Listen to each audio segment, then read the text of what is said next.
Muy bien, continuando con el libro de mecánica estadística, vamos a hacer una pequeña introducción a la mecánica cuántica. Entonces, recordando las secciones anteriores o los videos anteriores, habíamos comentado que la mecánica clásica permitía, a través de conocer un conjunto de posiciones y un conjunto de velocidades, poder conocer cualquier condición futura en el sistema. También, por ejemplo, en la mecánica lagrangiana, podríamos trabajar con el conjunto de velocidades sin depender, por ejemplo, de la fuerza que actúa sobre el sistema. Y bueno, la aproximación también hamiltoniana la trabajamos. En este caso, trabajamos con un conjunto de velocidades, pero también con un conjunto de momentos. De tal manera que si nosotros trabajamos en una aproximación o en otra, dependiendo del tipo del problema, a veces era mucho más sencillo trabajar con una aproximación newtoniana que con respecto a la hamiltoniana. Pero si se conocen ese conjunto de velocidades, coordenadas o momentos del sistema para un tiempo t igual a 0, la mecánica clásica nos proporciona un método para calcular el estado del sistema en cualquier tiempo t igual a i. Sin embargo, sabemos que esto solamente funciona en el mundo macroscópico. ¿Qué pasa en el mundo microscópico? Bueno, en el mundo microscópico hay que hacer uso de la mecánica cuántica. En este video no vamos a hacer un desglose detallado de la mecánica cuántica, solamente una aproximación muy necesaria para la mecánica estadística. Y bueno, desde la década de 1920 se reconoció que el cálculo de este tipo era demasiado detallado en principio para el mundo microscópico. El principio de incertidumbre de Heisenberg establece que es imposible especificar simultáneamente con precisión el momento y la posición de una partícula.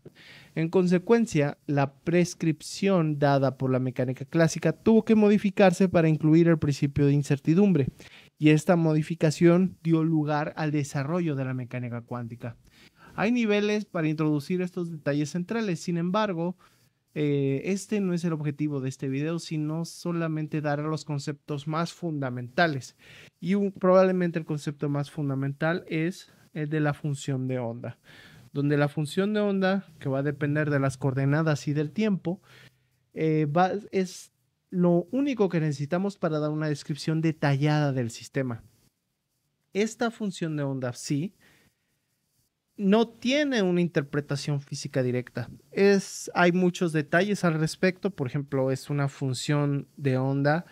Básicamente estamos hablando de números complejos, estamos hablando de funciones matemáticas que dan una descripción detallada del sistema. Sin embargo, esta es una función matemática, no tiene una descripción física. La que sí tiene una descripción física y es algo que llamaremos observable es el cuadrado conjugado de la función de onda. Es decir, multiplicar la función de onda por su conjugado con respecto a cada una de las coordenadas del sistema. Esto sí tiene una interpretación física, donde básicamente nos está hablando de una probabilidad. Esto es una densidad de probabilidad y tiene que cumplir ciertas condiciones. ¿Cuáles son? Bueno, que al integrar esta función de 0 a infinito del cuadrado conjugado de la función de onda, tiene que ser igual a 1. Nos da la idea de que si integramos esta cantidad en una región en el espacio, obtenemos la probabilidad de la partícula se encuentre en esa región. Por lo tanto, tiene que ser normalizada. Normalizada quiere decir que al integrarse, esta ecuación en todo el espacio nos tiene que dar una probabilidad que sea igual a 1. Es decir, que encontremos la partícula. Ahora bien, con esto ya podemos entender o escribir la ecuación de Schrödinger de forma general. La ecuación de Schrödinger básicamente nos habla de que el operador hamiltoniano actuando sobre la función de onda x va a ser igual al valor de la energía por la función de onda. Antes de que me ataquen en los comentarios, esta es la ecuación de Schrödinger independiente del tiempo. Pero para poder escribir y resolver los siguientes problemas será fundamental, y en este momento no me meteré con la ecuación de Schrödinger dependiente del tiempo. Entonces, ¿qué me dice esta ecuación? Que un operador hamiltoniano, que ya hemos visto por la aproximación hamiltoniana de qué trata, no es más que la energía cinética más la energía potencial que va a actuar sobre la función de onda, nos va a devolver la misma función de onda por el valor de la energía que está asociado a esa función de onda. Por lo tanto, la ecuación de Schrödinger independiente de tiempo es un problema de autovalores o autovectores, dependiendo de qué tipo de aproximación estemos hablando. Con esto podemos resolver los problemas típicos en mecánica cuántica, que son quizás pilares: una partícula en un potencial infinito, el oscilador armónico simple y el rotor rígido. Comencemos con el primero de ellos. Muy bien, vamos a imaginarnos que tenemos una caja donde en esta caja vamos a tener una partícula y fuera, una partícula dimensional, y fuera de esta caja va a existir un potencial infinito. Por lo tanto, el potencial de esta caja va a estar descrito por la siguiente función. Va a ser 0 en la región menor de x menor o igual que L. ¿Qué quiero decir con esto? Que la partícula solamente puede existir en este intervalo, que este intervalo va a ser L. Y aquí va a estar mi partícula principalmente. Y va a ser infinito en x menor que 0 o en x mayor que L. ¿Qué quiere decir? Pues básicamente son estas otras regiones. Muy bien. Entonces, con estas condiciones, vamos a plantear la ecuación de Schrödinger independiente de tiempo, donde el operador hamiltoniano va a ser igual a va a actuar sobre la función de onda y nos va a devolver la energía por la función de onda, donde el operador hamiltoniano se expresa de la siguiente manera. Básicamente, como hemos visto en los videos anteriores, es un término donde va a estar la constante de Planck al cuadrado dividido sobre 2 veces la masa por la segunda derivada con respecto a x al cuadrado más el potencial. Muy bien. Es decir, tenemos el término de energía cinética y el término de energía potencial. Entonces, dado que dentro del pozo el potencial es igual a 0, podemos reordenar esta ecuación para escribirlo de la siguiente manera: menos h al cuadrado sobre 2 veces la masa por la segunda derivada, en este caso, ¿de qué cosa? De la función de onda con respecto a x, de la segunda derivada con respecto a x, y esto va a ser igual a la energía por la función de onda x. Entonces podemos reordenar esta ecuación de la siguiente manera: simplemente la segunda derivada de la función de onda con respecto a x al cuadrado más 2 veces la masa por la energía sobre h al cuadrado por la función de onda con respecto a x, y esto es igual a 0.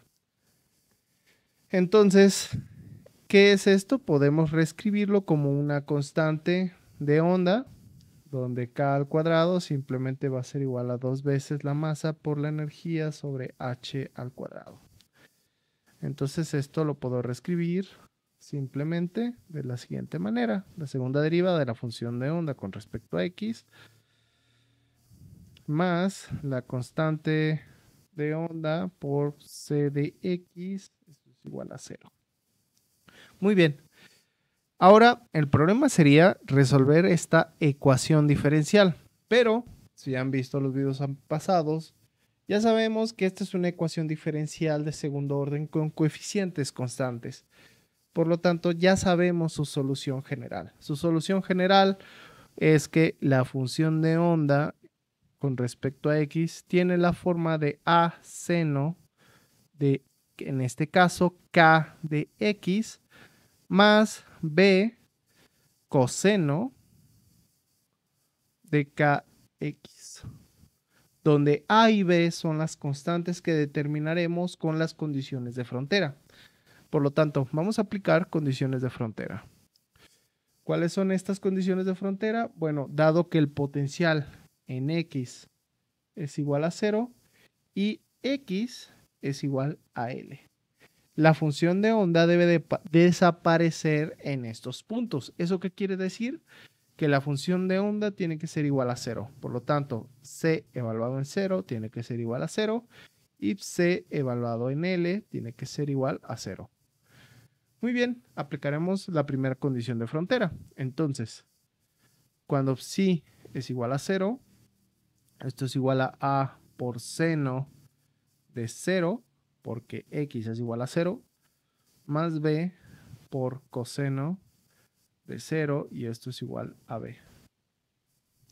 Para que se cumpla esto, es necesario que b sea igual a 0, para que la función de onda se reduzca a seno de kx, donde este sería mi función de la primera condición de frontera. Entonces vamos a aplicar la segunda condición. Cuando psi de L es igual a seno de KL, y esto tendría que ser igual a 0. Para que esto sea cierto, es decir, que esta parte sea igual a 0, tiene que ocurrir que A tenga que ser diferente de 0, ya que si es igual a 0, entonces simplemente en esta parte, la única forma de que esto sea igual a 0 es que A sea diferente de 0. Muy bien, para entender eso voy a hacer una pequeña gráfica. ¿De acuerdo? Este es mi eje de las X, este es mi eje de las Y. Y vamos a graficar la función seno. La función seno es una función periódica que más o menos tiene el siguiente comportamiento.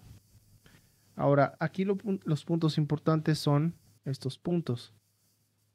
Estos puntos serían aquellos valores donde la función seno se anula o se vuelve 0. Por lo tanto, ¿qué ocurre en estos valores? Estos valores son números discretos, que en este caso, este primer valor toma el valor de pi. Este segundo valor toma el valor de 2pi. Y así sucesivamente hasta el infinito. Por lo tanto, dado esta condición de frontera, estamos determinando qué valores hacen que pi sea diferente, o el valor de a sea diferente de 0.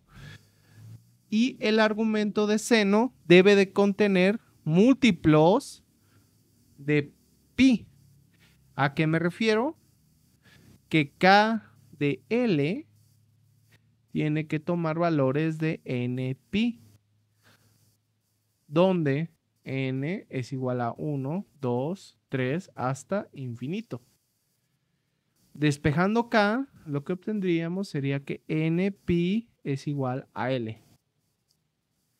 Entonces, ¿qué está diciendo eso? Que en estos puntos, en los múltiplos de pi, como podemos observar en la función seno, hacen que el argumento o que la función se anule, y por lo tanto sabemos que la función k tiene que tomar valores de npi sobre L.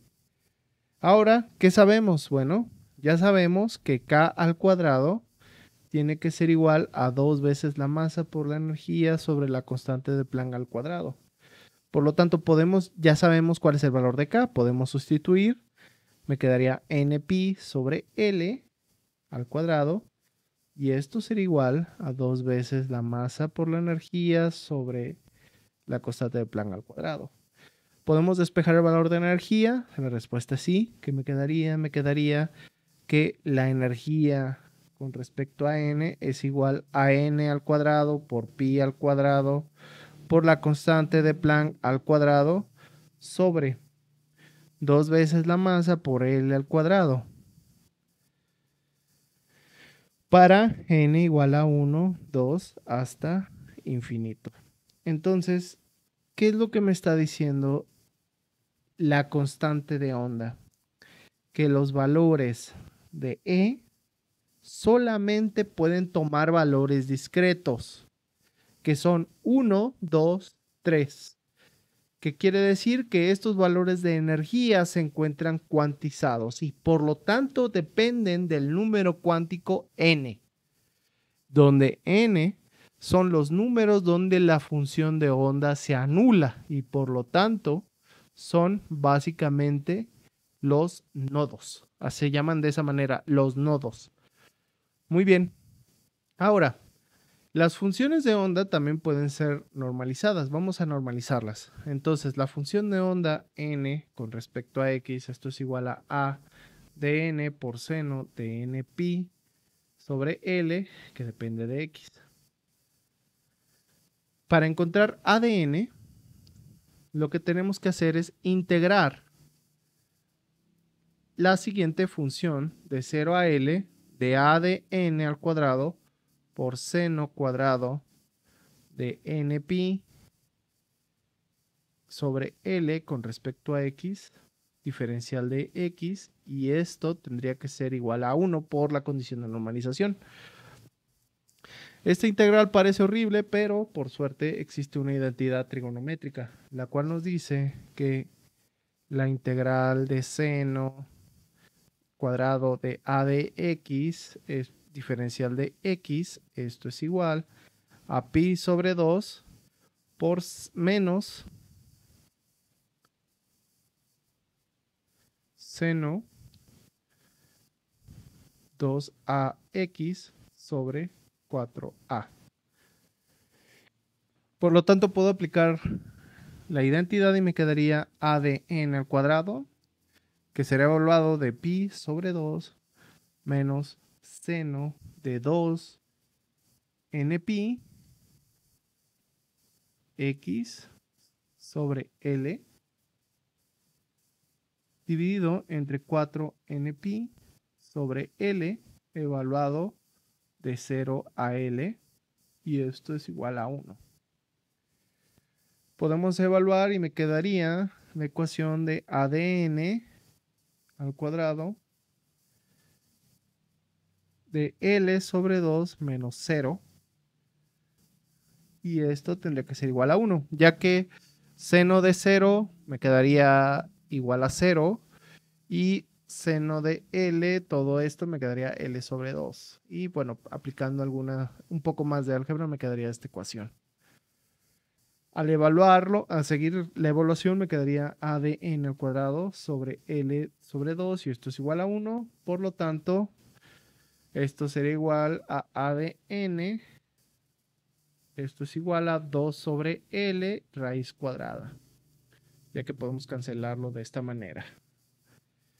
Por lo tanto, la función, ya tenemos el valor de A. Y mi función de onda normalizada se podría escribir como si con respecto a X, esto es igual a la raíz cuadrada de 2 sobre L por seno de n pi sobre Lx cuando n tiene valores de 1, 2, 3 hasta infinito. Entonces vamos a hacer una interpretación física. Como ya hemos visto, la partícula no puede tener cualquier valor, solamente va a tener valores discretos. Para n igual a 1, la partícula está en el estado fundamental. Para n mayor que 1, estamos evaluando estados excitados. La función de onda va a tener nodos. ¿A qué me refiero con los nodos? Es donde la función de onda tiene valores de 0, toma valores de 0. En este caso, para n igual a 1, no hay nodos. pero cuando n es igual a 2, hay un nodo en x igual a L sobre 2. Y para n igual a 3, hay 2 nodos y así sucesivamente.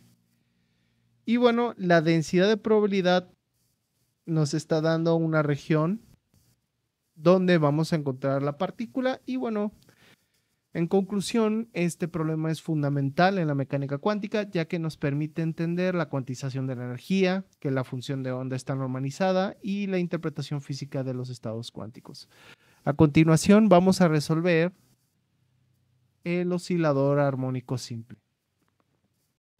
Otro de los problemas muy comunes en la mecánica cuántica es tratar de resolver el oscilador armónico cuántico.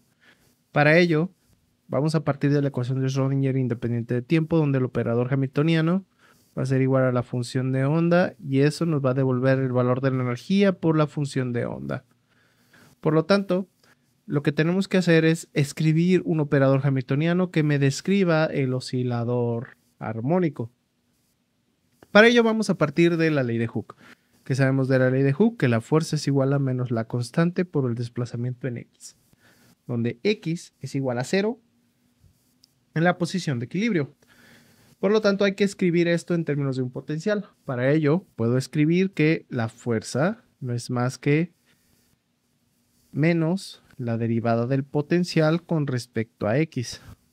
Puedo sustituir mi ecuación o la ley de Hooke en esta expresión. Me quedaría menos la constante de x es igual a menos la derivada del potencial con respecto a x. Puedo multiplicar por menos 1 en ambos lados de la ecuación y después integrar. Lo que me quedaría sería igual al potencial con respecto a x. Esto es igual a la integral de la constante de fuerza por x diferencial de x. Recuerden que esto no es un cociente. Hay que tener cuidado. Yo sé que en muchos libros de texto lo escriben así, pero no hay que tratarlo como cociente. Ahora, al integrar esta ecuación me quedaría que el potencial con respecto a x se escribiría como un medio de la k de x al cuadrado más la constante de integración c. Ahora, bien, c es una constante de integración. Como en mecánica clásica la energía potencial puede definirse arbitrariamente, tomaremos la condición de que c es igual a 0. Por lo tanto, mi potencial se escribiría de esta manera. Sin embargo, por las condiciones del problema, no es adecuado escribir esto de forma unidimensional, sino más bien relacionarlo con la frecuencia angular. Es decir, redefinir mi potencial de otra manera. En este caso, la frecuencia angular se define como la raíz cuadrada de k sobre m. Por lo tanto, k es igual a la masa por omega al cuadrado. Simplemente estoy despejando en términos de k para reescribir mi potencial de la siguiente manera, como un medio de la masa por la frecuencia angular por x al cuadrado. De esta manera obtendría mi expresión final del potencial armónico. Ahora ya puedo escribir mi operador hamiltoniano de la siguiente manera. Entonces, mi operador hamiltoniano será igual a los términos de energía cinética h cuadrada sobre 2 veces la masa por la segunda derivada con respecto a x al cuadrado más un medio de la masa por la frecuencia angular al cuadrado por x al cuadrado. Entonces, estos son mis términos de energía cinética y mis términos de energía potencial. Por lo tanto, puedo reescribir mi ecuación diferencial de la siguiente manera. Como menos h al cuadrado sobre 2 veces la masa por la segunda derivada de la función de onda con respecto a x al cuadrado con respecto a x más un medio de la masa por la frecuencia angular por x al cuadrado, y esto es por la función de onda, y esto es igual a la energía por la función de onda. Por lo tanto, esta ecuación directamente no la podemos resolver, hay que hacer un poco de álgebra. Podemos reescribir mi ecuación como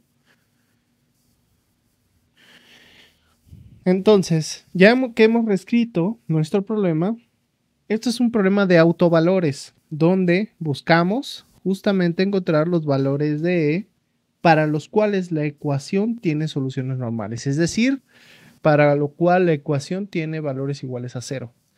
Para poder simplificar esta ecuación, vamos a definir una nueva variable adimensional.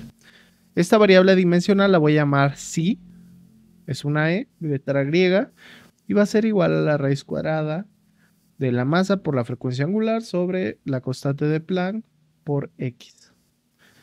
Y ahora vamos a calcular sus derivadas. La derivada con respecto a X de esta cosa, esto es igual a la masa por la frecuencia angular sobre la constante de Planck por la derivada con respecto a psi. Y su segunda derivada, la masa por la frecuencia angular sobre h por la segunda derivada con respecto a psi. Ahora, esto lo podemos sustituir en la ecuación de acá arriba. Por lo tanto, ¿qué me quedaría? Me quedaría menos h al cuadrado sobre 2 veces la masa por la frecuencia angular con respecto a la constante de Planck sobre la constante de Planck por la segunda derivada de la función de onda con respecto a psi al cuadrado más 1/2 de la masa por la frecuencia angular por x al cuadrado, función de onda x, esto es igual a la energía por la función de onda. Y podríamos factorizar y me quedaría menos de la siguiente manera. Ahora vamos a multiplicar por ambos lados de la ecuación por 2 sobre pi medios para cancelar o despejar estos términos y que me quede mi ecuación diferencial de una forma mucho más fácil de resolver. Entonces, multiplico en ambos lados por 2 sobre pi por la frecuencia angular. Y me quedaría mi ecuación de la siguiente manera. Menos psi al cuadrado más psi al cuadrado multiplicado por la función de onda que va a depender de psi. Y esto es igual a 2 por la energía sobre la constante de Planck por la frecuencia angular por psi de E. Y ahora para simplificar voy a definir una nueva variable llamada lambda, que es todo esto. Todo esto va a ser igual a lambda. Y me quedaría mi ecuación diferencial, por último, como... Muy bien. Ahora, todo esto ha sido con el objetivo de obtener mi ecuación diferencial de una forma mucho más fácil de resolver. Ahora bien, esta ecuación diferencial es complicada. Para ello, hay que proponer una solución. Por ejemplo, yo voy a proponer que la función de psi, que depende de psi, va a ser aproximadamente igual a la forma de un exponencial menos a por psi al cuadrado. Es una propuesta. La pregunta es encontrar cuál va a ser el valor de a y si satisface la condición de que a valores de psi muy grandes, ¿qué valor va a conseguir esta función psi? Es decir, queremos ver si esta ecuación diferencial satisface que en el límite de psi esto es mayor que 1. Para ello, vamos a calcular sus derivadas. Entonces, la primera derivada de psi con respecto a psi, esto es igual, como es un exponencial, esto va a ser igual a menos 2 por a por psi de exponencial de menos a por psi al cuadrado. Es decir, básicamente es exponencial de x. Es decir, cuando tengo la derivada con respecto a x de k de x, esto es igual a k por exponencial de k de x. ¿Vale? Es exactamente lo mismo porque son reglas de derivadas, de exponenciales. Entonces, vamos a calcular ahora la segunda derivada. La segunda derivada, esto es igual a menos 2 veces a más 4a cuadrada psi cuadrada por exponencial de menos a psi cuadrada. Y ahora, si sustituimos en la ecuación diferencial, ¿qué me quedaría? Me quedaría de la siguiente manera. Menos 2 veces a más 4a cuadrada psi cuadrada exponencial de menos a psi cuadrada más psi al cuadrado e a la menos a psi al cuadrado, y esto tiene que ser igual a 0. Distribuimos el signo, me quedaría 2 veces a menos 4a cuadrada psi cuadrada exponencial de menos a psi cuadrada más psi cuadrada exponencial de a psi al cuadrado. Y esto tenía que ser igual a 0. Y de aquí podemos factorizar estos términos, que me quedaría exponencial de a psi cuadrada multiplicado por 2 veces a menos 4a cuadrada psi cuadrada más exponencial de psi cuadrada, y esto tendría que ser igual a 0. Dado que este término tiene que ser diferente de 0, el término dentro del paréntesis debe de ser igual a 0. Por eso podemos factorizar 2 veces a más psi cuadrada por 1 menos 4a cuadrada, y esto tendría que ser igual a 0. Para que esto sea válido, todo psi en términos debe de anularse por separado. Es decir, el término 2a tiene que ser igual a 0. No tiene una solución útil. Pero el término, este término cuadrático, si despejamos, sí debe de tener dos soluciones. Por lo tanto, menos 4a cuadrado tendría que ser igual a 0. Y puedo despejar 4a cuadrado, tiene que ser igual a 1. Por lo tanto, a cuadrado tiene que ser igual a un cuarto. Y podemos sacar raíz cuadrada. Y me quedaría que a es igual a 1/2. Tomamos el valor positivo porque la solución debe tener condición de cuando x tiende igual a infinito. Entonces, sabemos ahora que a tiene que ser igual a 1/2. ¿Cómo interpretamos este resultado? Bueno, hemos encontrado que la solución asintótica debe tener la forma de un exponencial, pero además el valor de a tiene que ser o tiene que satisfacer la condición de 1/2. Solo la solución que cumple esta condición va a ser solución de la ecuación diferencial.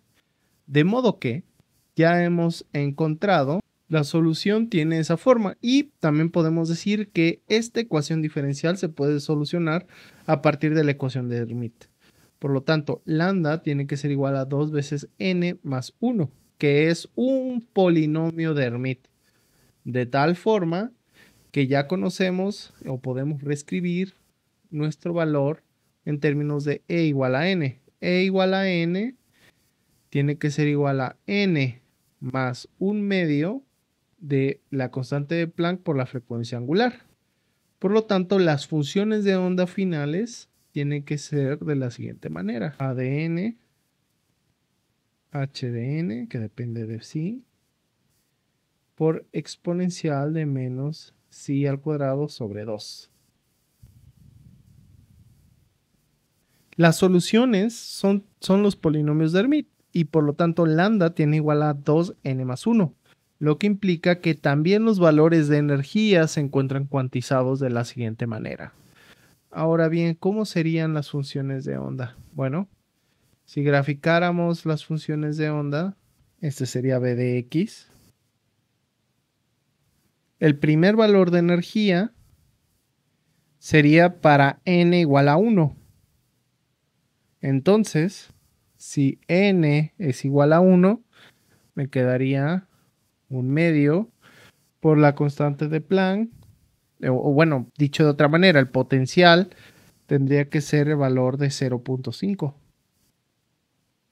Aquí estaría el primer nivel de energía viable. ¿Cuál sería el segundo nivel? Pues E igual o el potencial igual a 1.5. Aquí sería el segundo nivel. O dicho de otra manera, E igual a 1 y aquí sería E igual a 0. De tal manera que el potencial y la energía del oscilador armónico seguiría de la siguiente manera. De nueva forma, las ideas importantes. Se observa que la función de onda tiene n nodos o puntos donde la función se anula. Las funciones de onda están moduladas por el término exponencial de menos psi al cuadrado sobre 2, lo que mantiene confinadas en la región central. Estas líneas rojas me representan los niveles de energía que son de la forma n más un medio por la constante de Planck por la frecuencia angular. Y se puede ver cómo los niveles de energía están cuantizados y no son continuos, al igual que la partícula libre. Muy bien.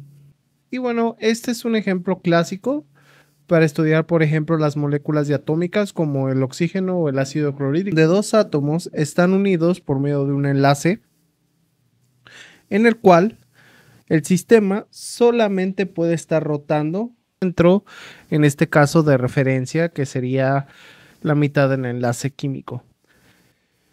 Por lo tanto, el sistema solamente puede rotar.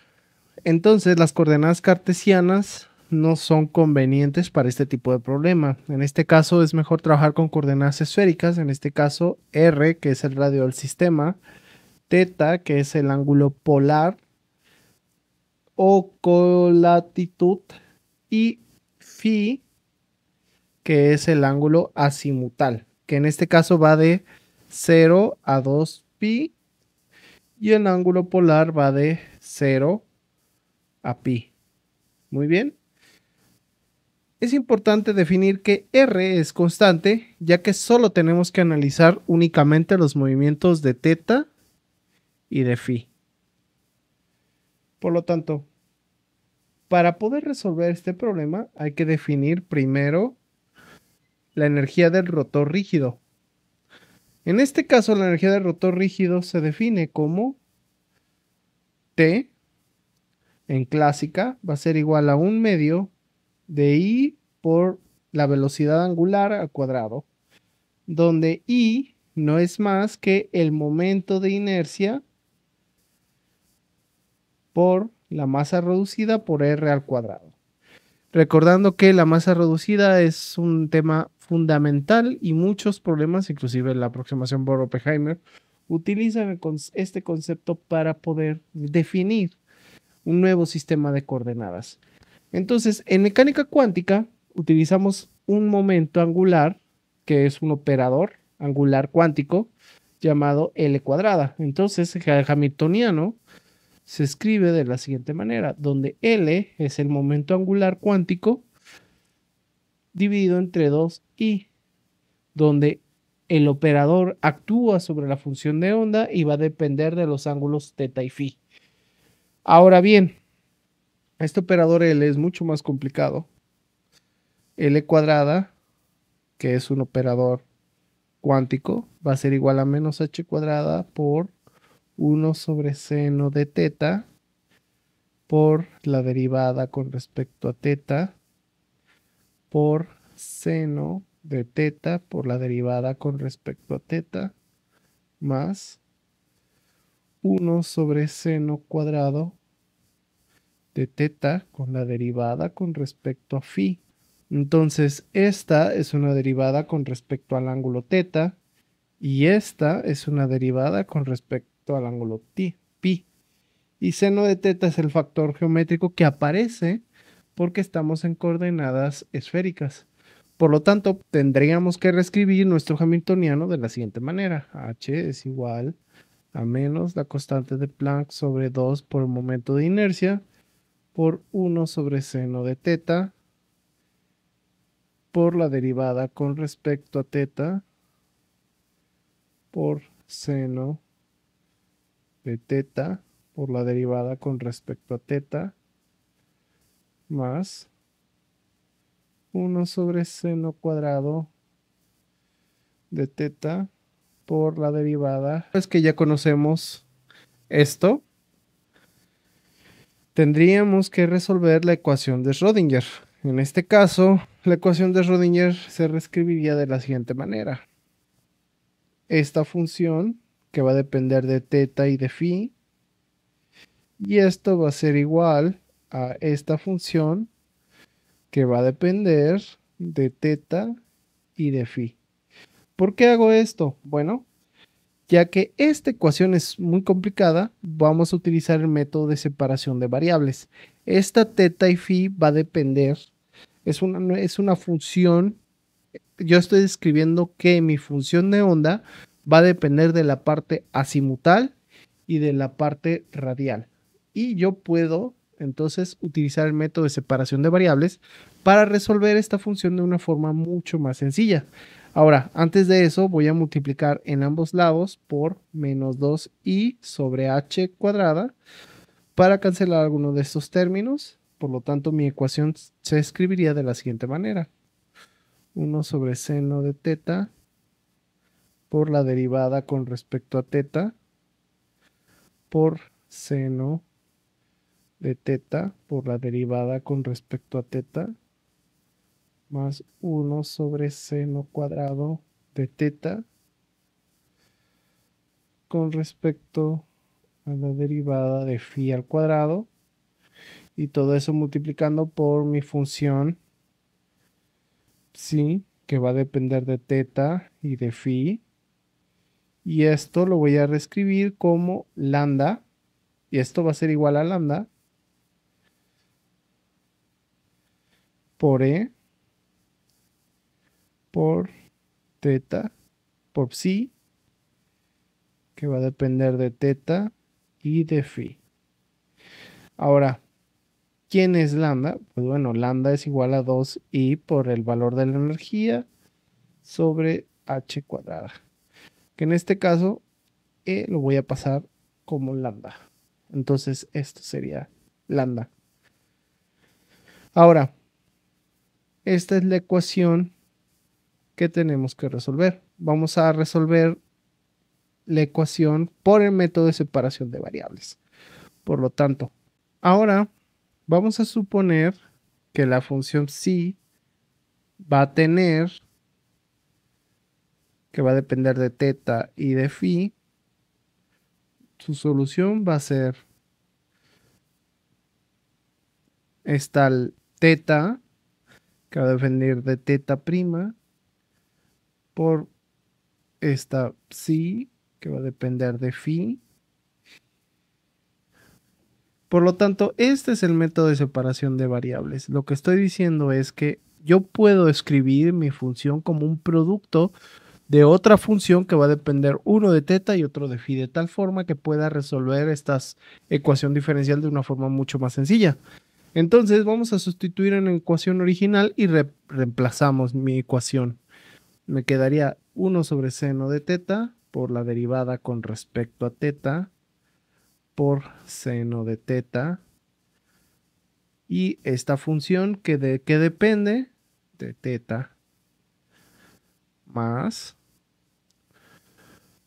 1 sobre seno cuadrado de teta por la segunda derivada de esta función que de qué depende, pues depende de phi. Y eso se va a multiplicar por esta teta que depende de teta minúscula por esta psi que depende de phi. Y esto que es igual, esto es igual a lambda por esta teta que depende de teta minúscula por esta psi que depende de phi. Por lo tanto, podemos dividir entre teta y phi toda la ecuación para separar en variables. Es decir, vamos a dividir por esta teta y por esta psi que depende de phi en toda la ecuación. ¿Qué me va a quedar? Me va a quedar 1 sobre esta teta mayúscula multiplicado por 1 sobre seno de teta diferencial con respecto a teta por seno de teta diferencial de teta mayúscula con respecto a teta minúscula más 1 sobre psi mayúscula que va a depender de 1 sobre seno cuadrado de teta de la segunda derivada de psi con respecto a phi. Y esto tiene que ser igual a lambda. Ahora, ¿por qué esto nos ayuda? Bueno, porque si observamos esta ecuación diferencial, el primer término solo depende de teta. Y el segundo término solo depende de phi. Por lo tanto, para que esta ecuación deba de ser cierta para cualquier valor de teta y phi, esto solo es posible si cada parte de la ecuación es igual a una constante. Llamaremos entonces la constante m cuadrada. Por lo tanto, vamos a reescribir esta ecuación como 1 sobre psi por la segunda derivada, por la derivada de psi con respecto a phi. Y esto es igual a menos m cuadrada. Es una constante al cuadrado. Y me quedaría mi segunda ecuación como 1 sobre seno de teta por diferencial de teta por seno de teta diferencial de teta mayúscula con respecto a teta minúscula menos una m al cuadrado por seno cuadrado de teta. Esto es igual a lambda. Y ahora vamos a resolver ambas ecuaciones diferenciales. Es decir, un problema, este problema únicamente depende de psi y el otro problema únicamente depende de teta, pero ya son mucho más fáciles de resolver. Por lo tanto, vamos a resolver en términos de phi. Ahora, esta ecuación diferencial es mucho más fácil de resolver. De hecho, es básicamente la ecuación diferencial del oscilador armónico y por lo tanto su solución general ya la conocemos. Voy a proponer que psi, que depende de phi, tiene la forma de a por un exponencial de im teta psi más b por exponencial de im psi, donde psi, este ángulo, me va a representar el ángulo de la periodicidad y esta función debe ser periódica en 2pi. Por lo tanto, la solución de psi, ya sabemos su forma, esto es que va a depender de phi más 2pi. Esto es igual a psi que depende de phi. Esto nos lleva a la condición de cuantización, es decir, m, que sería este valor, va a tener números enteros, donde m me representa el número cuántico asociado al momento angular de la dirección en z. Por lo tanto, su solución general es que psi de phi es igual a un exponencial por i por m por phi. de esta manera ya hemos resuelto la componente del momento angular. Falta la componente en teta. Ahora, esta ecuación diferencial es mucho más complicada de resolver. Para ello, esta ecuación tiene la forma de los polinomios de Legendre y sus soluciones, por lo tanto, siguen los polinomios de Legendre. Para que la solución sea finita y física, la constante lambda debe de tomar la siguiente manera. Es decir, lambda tiene que ser igual a L por L más 1, donde L es un número cuántico no negativo y tiene que ser igual a L 0, 1, 2 y 3. Y además tiene que cumplir que M, valor absoluto, tiene que ser menor o igual que L. En conclusión, hemos separado hemos resuelto el rotor rígido por medio de separación de variables. Por lo tanto, al utilizar el método de separación de variables, tenemos una ecuación diferencial en términos de phi y en términos de teta, donde en términos de phi nos lleva a las soluciones en forma de una exponencial y en términos de teta tenemos que utilizar los polinomios de Legendre para poder obtener la cuantización de L, donde L es el momento angular. Por lo tanto, finalmente podemos escribir que el valor de la energía de T va a ser igual a la constante de Planck dividido entre 2 veces I por momento de inercia multiplicado por L más 1. Y bueno, de esta forma hemos llegado a la expresión final del rotor rígido. También los niveles de energía se encuentran cuantizados y pues bueno, este es el problema, uno de los problemas más importantes de la mecánica cuántica, el rotor rígido. Y también la técnica para resolver esta ecuación diferencial es un poquito distinta a la del oscilador armónico y a la de partícula libre, partícula en un potencial. Y bueno, espero que este video les haya gustado. Les recomiendo que escriban en sus propias palabras, en la parte de abajo, cómo se resuelve el oscilador armónico, cómo se resuelve el rotor rígido, cómo se resuelve partícula potencial, qué significa la cuantización, por qué las soluciones son discretas. Y también les dejo unos 2 problemas en el primer comentario fijado para que pudieran resolverlos. Si pueden resolverlo, sería maravilloso. Nos vemos en el siguiente video. Hasta pronto. Nuevamente, si este video ha sido de su agrado, no olvide suscribirse, darle like, comentar y nos vemos en la siguiente entrega. Hasta pronto.